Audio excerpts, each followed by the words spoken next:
Baru-baru ni kita dikejutkan dengan satu kejutan, which is salah seorang customer Zindor dah bagi kita surat. So jom kita tengok. Danish Aiman Kappa. Bismillahirrahmanirrahim. Kita baca tapi kita kena relax. Apa-apa yang jadi relax. Okay. Hai Zindor team.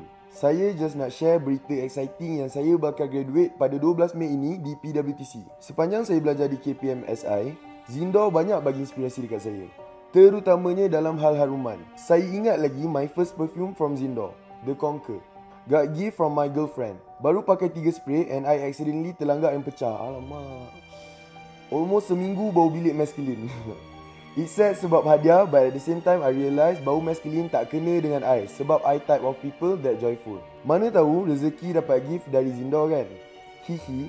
Teruskan buat produk yang hebat. Thank you sebab buat I fall in love with perfume. Semoga terus berjaya. Yang ikhlas, Dan. Dan, ingat apalah tadi Dan. Tapi bila baca, saya wakilkan Zindor team sangat terharu atas apa yang awak dah buat kat kita orang ni. Effort awak tu. So awak jangan risau.